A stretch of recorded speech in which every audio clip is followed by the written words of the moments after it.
Although we reviewed the diesel Volvo XC90 just a few months ago, there's one model in the range that stands out as being just a little bit special, and that's the T8 twin engine. Now, in case you didn't know, the T8 is Volvo's plug-in hybrid powertrain, but we'll come on to how that works a little later. For most people though, what will attract them is the fact that this is a large 7-seat SUV that records an incredible 134 mpg on the official tests and emits just 49 grams per kilometre of CO2, making it free of road tax. Well, until next year anyway. And on top of that, this is a 2-ton Volvo that can accelerate from 0 to 62 miles an hour in just 5.6 seconds. Doesn't sound feasible, does it? From the outside, you wouldn't know anything was different.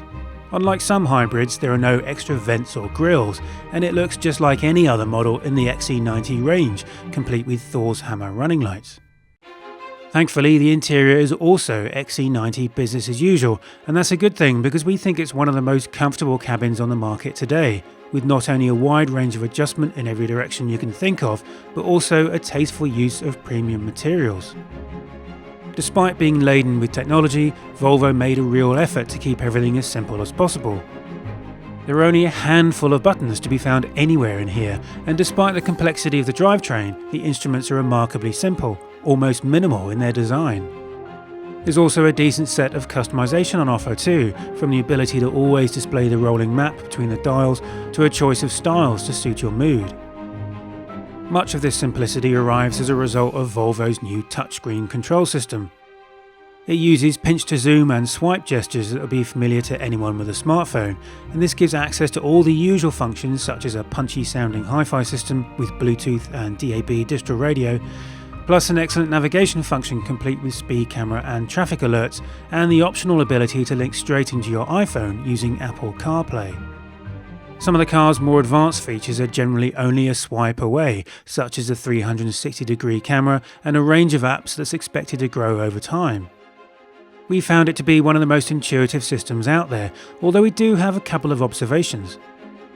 Personally, I still prefer dedicated temperature controls, as the hand-eye coordination needed to use the on-screen sliders is a bit distracting, and there are a couple of functions missing, such as the ability to delete items from your recent navigation history. That said, we like the ability to send addresses to the car from your phone, thanks to a Volvo On Call app that also allows you to check how much fuel is in the car, check the doors are locked, and activate the climate control, although strangely on T8 models it doesn't indicate if the car is charging or not, and nor does it allow charging to be scheduled. Mirroring these functions is a Windows 10 app that allows you to check on the car from your PC, but it does suffer from the same problems as the smartphone app, although we're sure Volvo will address these issues in time. Everything else in the interior of the T8 is just the same as the rest of the range. That means back seats that can comfortably accommodate 3 adults, with seat backs that recline for more comfort on longer journeys, plus there's an integrated booster cushion for younger kids, and you can slide the seats forward to give more legroom to those in the third row, which, Volvo says, can accommodate passengers up to about 5'7" in height. Once aboard, everyone is well looked after, with air vents for those in the very back seats, while second row occupants even get their own temperature controls and these neat integrated sunblinds. Plus there's the option of this giant opening sunroof, complete with its own electric blind. All models get a remote operated power tailgate, which you can open by waggling your foot underneath the rear bumper, and once open it reveals 451 litres of cargo space, with all seats in place, rising to 1,102 litres with the third row seats tucked away. There's a convenient pop-up divider that you can hang your shopping onto to stop it falling over, and underneath that is space to store the various charging cables. But if you want even more space, you can fold all seats forward to give an entirely flat load space measuring 1,951 litres. The only minor negative point is that there's nowhere convenient to store the cargo cover when it's not in use, but Volvo makes up for it with details such as the pop-out bag hooks and, our favourite, the second button on the tailgate that closes it and then locks the car for you. Of course, the big news is what's under the bonnet. That is a 2-litre 4-cylinder petrol engine that uses both a turbo and supercharger to develop 320 horsepower and 400 Newton meters of torque. Now that's pretty enticing by itself, and in the T6 it's enough for a 0 to 62 time of just 6.5 seconds. However, in the T8, it's joined by a 65 kilowatt electric motor driving the rear wheels and a 9.2 kilowatt hour lithium-ion battery mounted in what would normally be the transmission tunnel. In total, that gives the XC90 around 407 horsepower and 640 newton meters of torque, and that's enough for a 0 to 62 time of just 5.6 seconds. As a plug-in hybrid, charging is via an additional port mounted in the near side front wing, and you can juice it up from a public charger or charge it from the mains in around 4 hours. Once charged, you have a choice of several driving modes, and these are accessed via the little spinning wheel just below the gear lever. Although it looks cool, personally I prefer the control itself to be slightly rubberized, as it's actually quite difficult to turn without accidentally pressing it.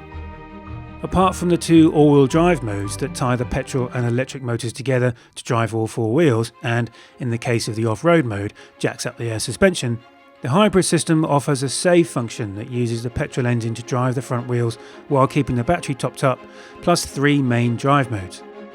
Pure is an electric-only mode that drives the car using the rear electric motor, and in this mode you'll get about 21 miles and a maximum speed of around 78 miles an hour. Hybrid is the default mode, and it alternates between petrol and electric power depending on the conditions to achieve the best overall economy. While Power uses the electric motor to fill in the gaps in the petrol engine's delivery and also drops the air suspension and tweaks the setup of the transmission.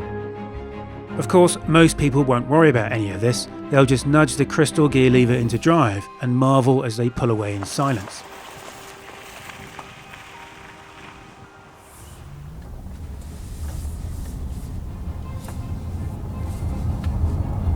With a decent charge in the battery, the system uses the electric motor at low speeds because it's more efficient. When we tested the diesel XC90, we found it to be an amazingly quiet place to spend time, and the T8 twin-engine version only increases that feeling. But if you want a burst of performance, you need only plant your foot in the carpet to wake the petrol engine and be squirted down the road. It still feels calm and serene, but it's amazing how quickly this thing will pick up speed. Drive like a normal person though, and the system will alternate between the two power sources, and in regular driving we averaged around 147 mpg if we kept the battery topped up. However, climbing even modest hills tends to kill economy, as it demands extra juice from the battery as well as assistance from the petrol engine, but once up to speed it's surprising how little power is required to keep things rolling. On longer journeys where there's no opportunity to recharge, you'll be reliant on the petrol engine, and you should be aware that the T8 has a smaller fuel tank than other models, down from 71 to just 50 litres, and that reduces the overall range somewhat. We took ours on a 500-mile round trip and managed about 300 odd miles to a tank with an average of just over 35 mpg, which we thought was pretty good going considering the size of the thing. One small observation we'd make is about the brakes. They're good, with plenty of power and regenerative braking to help recharge the battery, but at low speeds it can feel like you're fighting against the electric motor just a little too much, and that makes it hard to come to a stop as smoothly as we'd like. That aside, the XC90 has rapidly become our favourite weapon for long distance journeys because its blend of space, pace and sheer isolation from the outside world is really quite amazing. So while on a long journey the diesel would probably prove more economical, on short journeys, perhaps taking the kids to school or a short commute to work, the T8 makes quite a compelling case for itself. In fact, we can't think of another car that can transport 7 people in this much comfort, this quickly, all while using hardly any fuel.